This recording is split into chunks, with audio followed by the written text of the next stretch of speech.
Flip the tube on there, will you, Herb? Oh, there's never anything new on TV, Don. Hey, at least we can warm our feet by it. Seen it. Seen it. Seen it. What is it? You okay, Don? Yeah, I guess so. What do you think of this channel? Well, my feet are warm. And now, the one you've heard about, the one you've been waiting for, the quarterback of questions, the King Kong of knowledge, the Duke of discovery, the giantest of scientists, the Elvis of experimentation, the Beakman himself. Ladies and gentlemen, we give you the one and only... Me, Beakman, and you've just broken into Beakman's World. Beakman!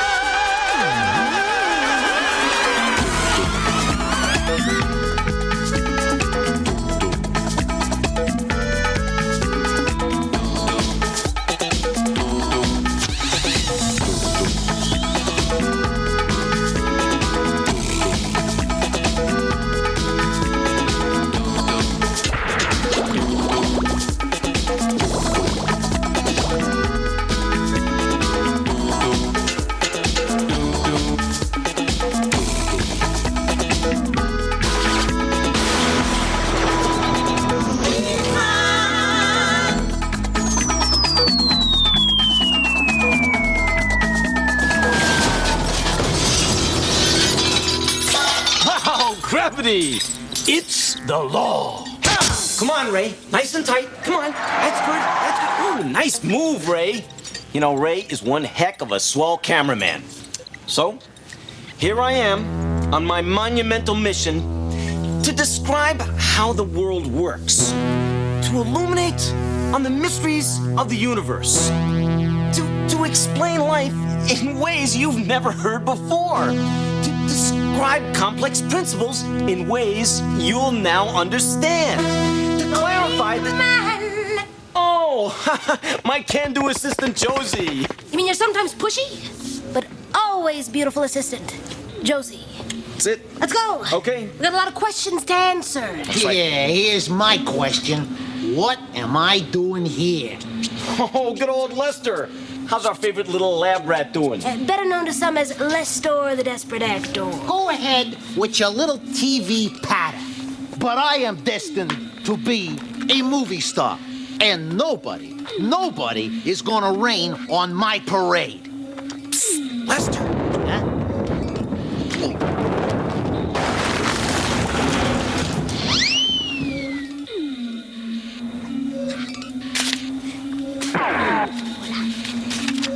Huh? First question comes from Alan Baker of Englewood, Colorado. Alan wants to know, where do poodles go after it rains? They probably to a poodle parlor to dry off. Sorry, guys, not poodles, puddles. Where do puddles go after it rains? Oh, everybody knows the answer to that. Yes. Hey, you see it all the time. It rains, the sun comes out, the puddles dry up. End of story. Next question, please. Yeah, the puddles dry up, but where does the water go? Some stupid dog comes by and licks it up. Probably a poodle. Yeah. You know, this is an excellent question, and I am going to answer it, but first, you know, I need to make a puddle. Oh, you should have thought of that before the show started. Okay, first for a puddle, you must have rain. Okay, un peu de rain. And today, I've got some French rain, where the best in the world, and this very good year. Okay, oh, and this rain, it have boubelle. That's right, boubelle. Oh, en anglais, bubble. Boubelle, bubble, boubelle, bubble. I don't know. Okay. Next, for the rain, must have some well-seasoned thunder. That's right, thunder, look. Okay. Big storm. Après the thunder, always have lightning. Look, lightning do strike in same place twice. Okay. Après, must have some dirt, okay? 3/4 cup of dirt. But please, don't use the dirty dirt. You are obliged to use only the clean dirt, okay? And the dirt like that, formidable. Okay, look at the interaction, hein? Formidable, vachement chouette. Okay, now must have a pinch of gum. Incoming! That's amusing, sort of. But where does a puddle go after it rains? I know what happens to it. It disappears. Well, you may think it disappears, Josie, because you can't see it. But everything goes somewhere. Nothing disappears. Oh, yeah? How about my agent after he got me this gig? Believe me, nothing disappears. Ever. Oh, okay. Prove it. Well, okay. But first, you need to know what rain is. It's wet. Right, yes, rain is wet. But rain, before it was rain, wasn't always wet. Ray, I need a light. No. A mud light. Oh, thank you. Now, this beautiful piece of yellow Scandinavian plastic shall represent the sun. Okay, let's turn it on. Here we go. Now, the sun beams its rays down onto the puddle. As the heat of the sun warms up the water in the puddle, the water evaporates, which means it turns into an invisible gas called water vapor. And the water vapor rises up into the sky. Now, let's say that this plastic wrap right here is the invisible gas, the water vapor. Now, as it rises, it cools off. Well, that's because the higher up you go, the colder it gets. When water vapor gets cold, it condenses, which means it squeezes really tightly together, and the vapors turn back into little tiny drops of water. The drops bunch up and form clouds like this. Now, when the tiny drops grow too large to be held in the clouds, they fall as raindrops, like that. And the raindrops make puddles. Then, a little bit later, the sun comes out again, right? Heats up the water becomes water vapor, evaporates, goes up into the sky, becomes clouds, right? Rains down, back, makes another puddle, bop, bop, bop, boom, boom, boom, right? The entire Megillah is called the water cycle. Well, there it is. Evaporation and condensation. Just like rain. It's a cycle. And that, Alan Baker, my good friend from Englewood, Colorado, is the complete answer to all of your pressing puddle problems. Bada bing, bam, boom. Don't evaporate. We'll be right back. Coming up, we'll show you things coming down. Beakman's World will be back. Beakman's World. Hey, you gotta check this out. Check this out. Whenever you hear this, Beakmania! it's time for Beakmania! Mania! It's time for Beakman to answer lots of your questions in our fast, fun, and furious Fact-a-thon. It's time to stump Beakman, if you can. Oh no. I am not getting in that rat cage and running around in circles. No way. That's where I draw the line. I mean, I was doing Shakespeare in the Park last year at this time. Okay, I know. It was Fenway Park. Lester! Just spin the drum!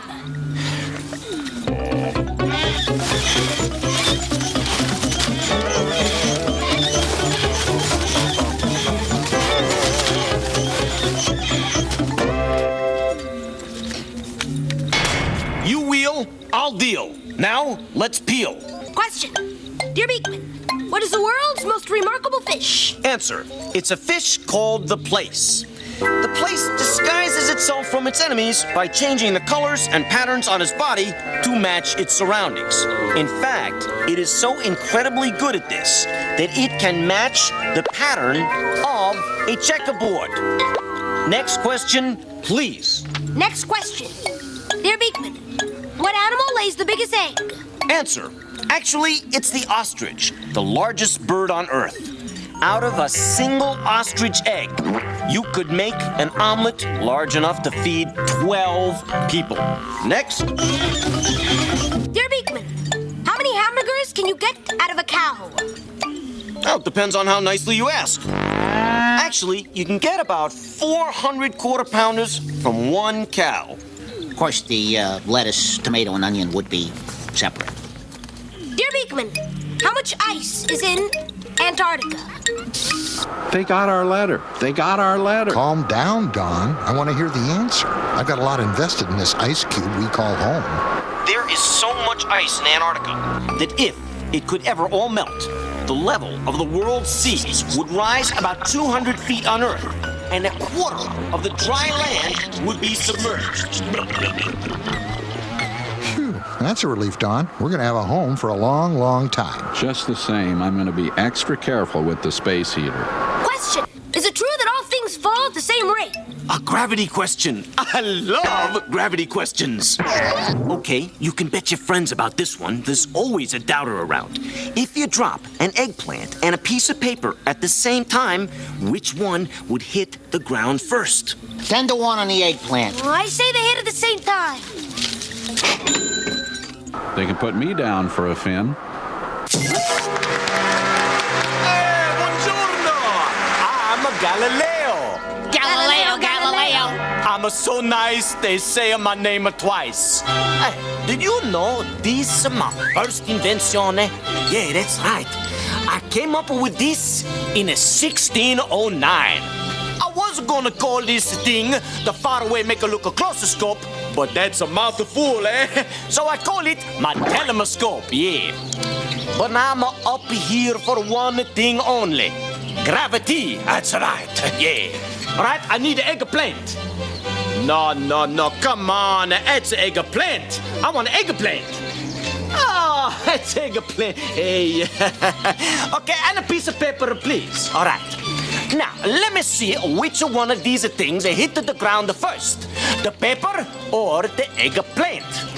Larry, you probably gonna say it's the eggplant because it's a full vegetable. But boom. You know, I'm the guy who proved that if you drop things at the same time, even though they don't weigh the same, they're gonna land at the same time. That's right. Experiments should be performed at home, only with adult supervision, and all appropriate safety precautions should be taken. All directions should be followed exactly, and no substitution should be used. Drum roll, if you please. Close enough. No way are they hitting the floor at the same time. No way. Here we go. Hey.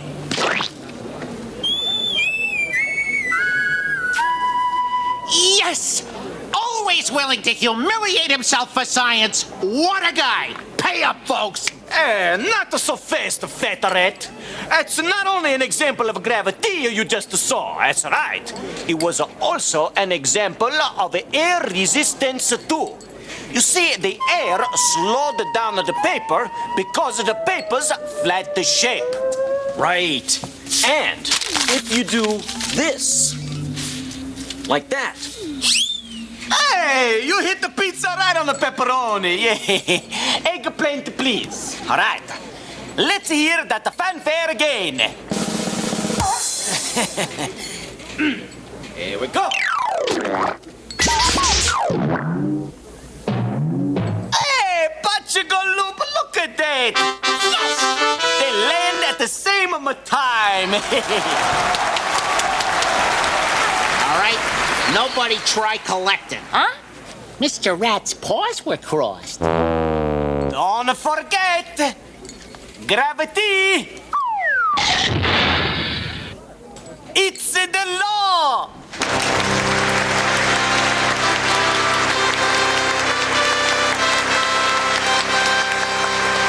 Coming up next, it gets bigger and bigger. It comes to a head. It explodes. It terrorizes mankind. And no, it's not as if. Beakman's World will be back. Come on, Don. Beakman's back. His back looks more like his front to me. With Beakman, it's hard to tell. I got our next question. Oh, good. Hit me. Colleen Kaner, of Stowe, Vermont, asks, Dear Beakman, Yep. now, what is the deal with volcanoes anyway. Anyway? Anyway. Anyway. I like that extra touch, Colleen. You ask, I answer. Anyway, here, Colleen, is the deal about... volcanoes!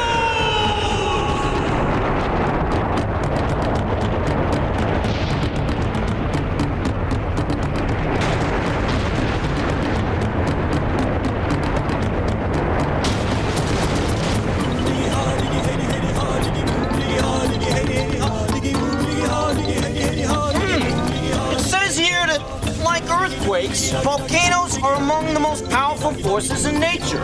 Ooh.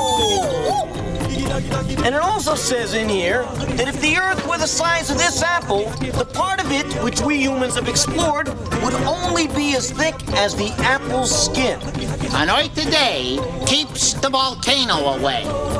The reason we don't know that much about the inside of the Earth is because the Earth is just too doggone difficult to drill through. And just too doggone big to put under a microscope. Let's take a look at this little part of the model right here. This part. People used to think volcanoes started here in the core of the Earth. But we've since learned they start much closer to the surface. Right in here, right where I took out the bite. Now this is what we think the inside of our planet Earth looks like. The top layer of the Earth, which averages about 20 miles thick, is called the crust. I usually eat around the crust.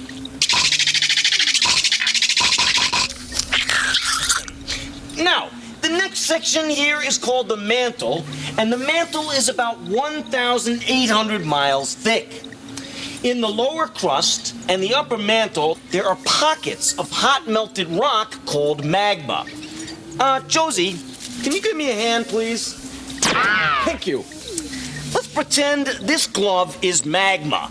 He's a magma PI. Because of all the heat and all the gases in magma, pressure builds up and forces the magma out of a weak spot in the Earth's crust. It either oozes out gently or explodes out violently. Either way, it's called an eruption. Can I interrupt you for a second? Yes?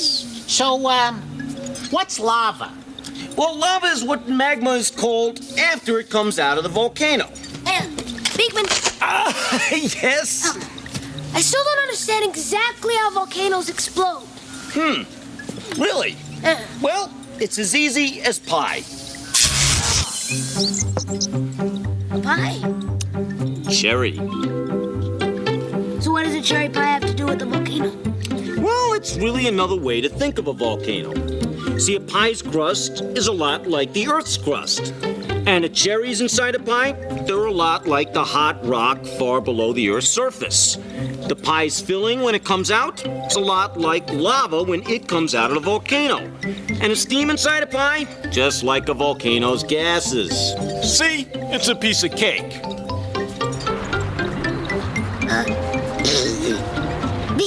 Beakman, where'd you get this pie? Well, a little place around the corner called the Vesuvius Bakery. Anyway, when a pie's cooking, the filling heats up just like the magma beneath the Earth's surface. And then, one day, bada-boom, the volcano explodes. Get back, Beakman!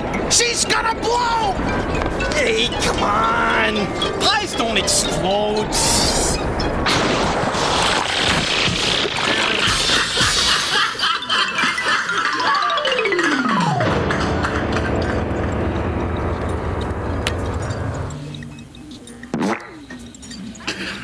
Wow! Pie really does go on forever. A little mathematical humor. What a surprise! Oh, great pyrotechnics! Hey, guess where the biggest volcano on Earth is? Well, I'll be right back with the answer. It'll blow you away. We'll be back. Back to Beakman's world. Say, does this stuff stain? Only if you get it on you. Why couldn't they use blueberry? My favorite's blueberry. They don't have blueberry volcanoes. So, Does anybody want to know where you can find the biggest volcano on Earth? I'd just like to know where I can find a good dry cleaner. Let me guess, Hawaii? Well, that's right, Josie. It's Mauna Loa on the big island of Hawaii. Wow, how did you know that? No, I got it in this book. Ah, see? Books. Good old books. That's where you'll find the answers. You know, if you keep on reading, you're going to learn that not only is Mauna Loa the biggest volcano on Earth, but it's also still active. Gee, I think I'll be changing my vacation plans. Time to go, time to go. Well, time to go, time to go. Yeah, see you next time. On Beakman's World. Well, that's it. The show's over. So, Herb, what do we think we think? Beakman's okay by this bird. Yeah, at least he's better than that drip we were watching yesterday. That was an icicle, Don. Oh, no wonder the remote control didn't work. Try it again.